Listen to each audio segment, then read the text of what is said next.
Subscribe now. You are welcome to today's tutorial. For today's tutorial, we are going to talk about linear and circular convolution, right? Linear and circular convolution using the DFT-IDFT method.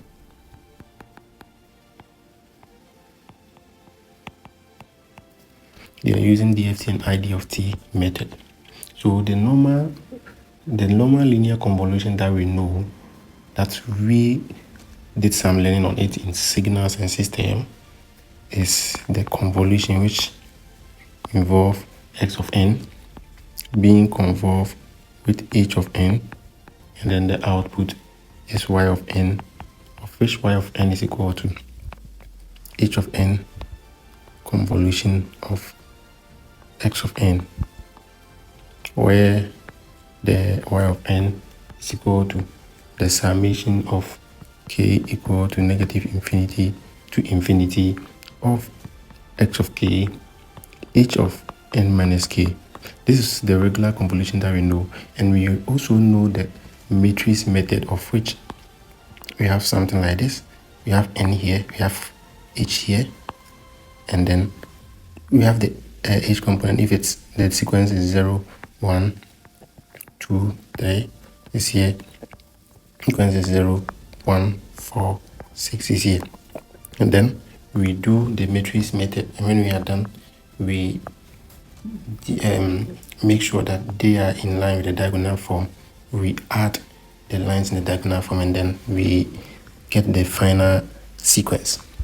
So this is the one that we have been doing for the matrix method, but this is not what we are going to do over here in digital signal processing. In digital signal processing here, the method that we are going to use is the DFT and IDFT method. So in the case of linear convolution,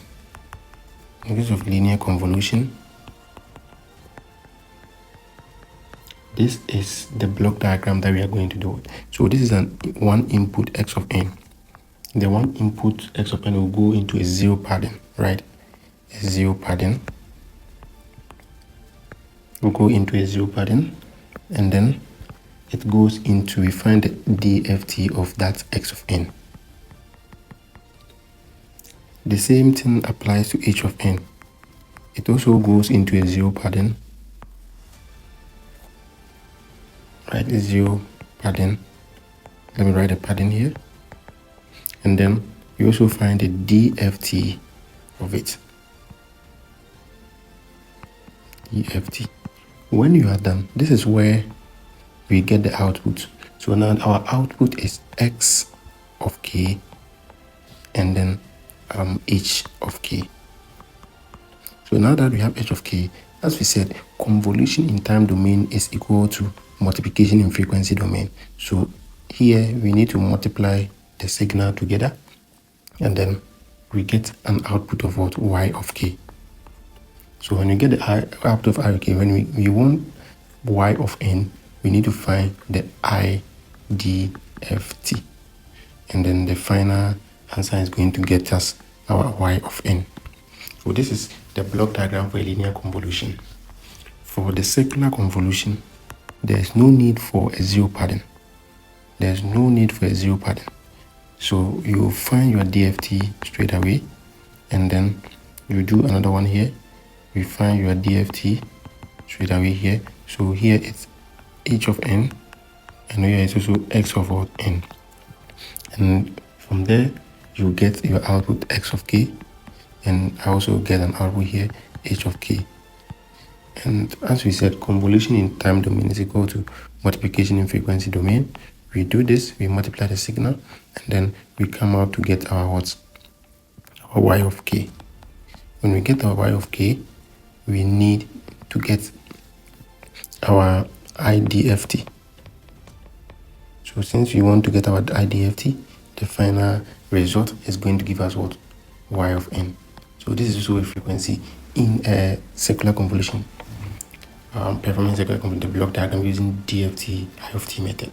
One thing that you have to note is that when we say zero padding. Zero padding is when the sequence lengths are not the same, and then you need to pad the other one, which is not equal to the finite sequence, to have the same length. That's what we call zero padding. So when you are doing linear convolution, you need to do zero padding in the case whereby the lengths of the sequences are not the same. But in the case of circular convolution, even if the lengths are not the same, you don't need a zero padding for that, right? You just go straight away with the DFT, and then you go your way and then find your IDFT as well, and then you get y of n. So based on this, let's look at some couple of examples on this method.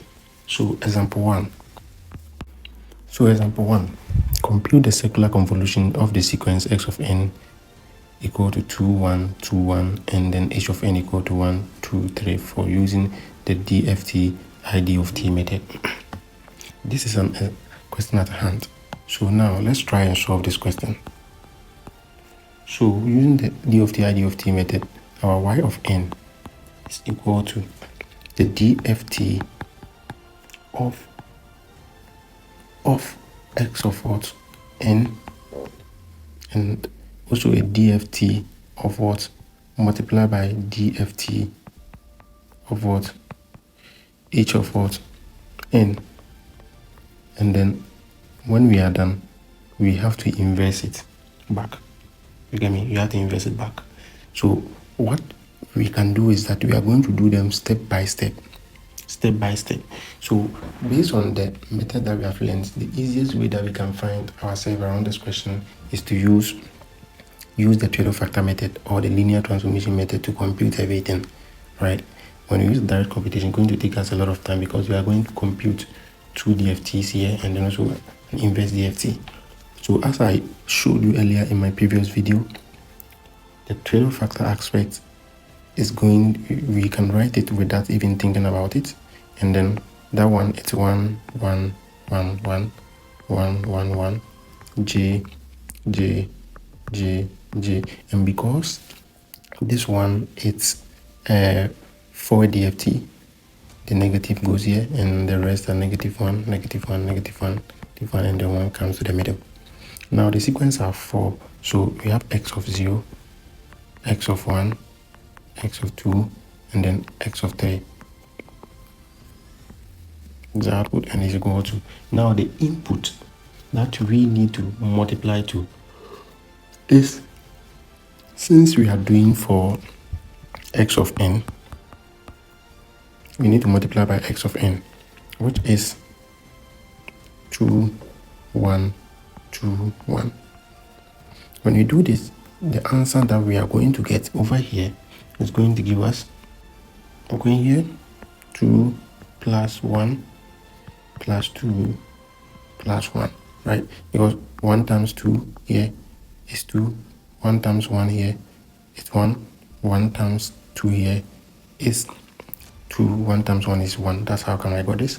So the rest, you can even use a calculator to just punch everything inside to give you a direct answer. Yes.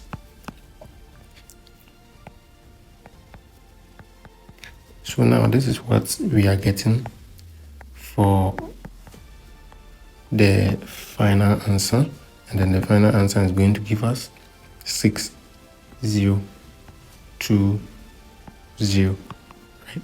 So this is the final answer. Therefore, we can see that our x of k is equal to 6, 0, 2, 0. Now we don't have our h of k. So how can we have our h of k? By using the same approach, we can do that. So now we have our h of 0, h of 1, h of 2, and h of 3. And this is our output that we are looking for. And then the trade-off factor matrix is 1, 2, 3, 4, 2, 3, 4, J, J, J, J is forward, negative 1, negative 1, negative 1, negative 1, and 1. So now that we have this, we multiply by h of n. And here our h of n is 1, 2, 3, 4. And from there, we are going to get a simplification of 1 plus 2 plus 3 plus 4, because when I multiply all this 1 by here, that's what I'm going to get. And then we have 1 minus 2j minus 3 plus 4j. And the next one is 1 minus 2 plus 3 minus 4. And the last one is 1 plus 2j minus 3 minus 4j. So with this, we are going to get a final answer to give us 10 and negative 2 plus 2j. And you have negative 2 and then also negative 2 minus 2j. So this is the final answer for h of k. Right. So since we have our h of k here, we can perform, because now we are done looking at this block diagram. We are done. We are using the circular convolution. So we are done with DFT of x of n. We're also done with DFT for h of n. And now what is left is the multiplication aspect. And then the multiplication aspect, we are going to get y of k. So for y of k is equal to x of k multiplied by h of k, and y of k is equal to the first one we got 6020, so now 6020 multiplied by the second one we get 10 negative 2 plus 2j, and then negative 2 and then negative 2 minus 2j. So this is what we have right here. Now that we have this one, you can use your calculator to punch it inside, or you can do some manual work over here. So 6 times 10 is what? 60 over here. And then here is 0. So and the entire this part will go to 0. Right? And then comma. And 2 times negative 2 is negative 4. And 0 times the entire here will also give us what? 0. So now we have this sequence as our y of k. So having this y of k, the next thing that we need to do looking at the block diagram is the IDFT method. Therefore, our y of n is equal to the IDFT of y of k. So now we are doing the y of k, the IDFT of y of k. The only good thing that also helps us here is the trade-off factor method. And as I told you, the output that we want is our y of 0, our y of 1, our y of 2, and our y of 3. So this is the output that we want. And then looking at the trade-off factor, the same procedure, and then 2, yes. So you write your j here, j here. But remember, it's an inverse DSP. So we are going to the back, and then negative 1, negative 1, negative 1, 1. So since you have this, you multiply by the input, which is what? 60, 0, negative 4, 0. And then this is what we have. So at the end of the day, remember that for the inverse DFT, it's 1 over n. So don't forget that. So doing the first right hand first, the sequence is 4 sequence, so it's going to be 1 over 4. And then the simplification, 1 times 60 is 60 plus 0 plus negative 4 plus 0, right? And then the next ones follow. Give us 60 and 0, and then 4 and also 0. And then so we have 60 and minus 0 minus 4 minus 0. And then last one we have 60 plus 0 plus 4 plus 0. And at the end of the day, we are going to have 1 over 4 over here, and then we have 56, and then we have 64. We also have 56, and we also have 64, right? When you combine this, you combine this, you combine this, you combine this, that's what we are going to get.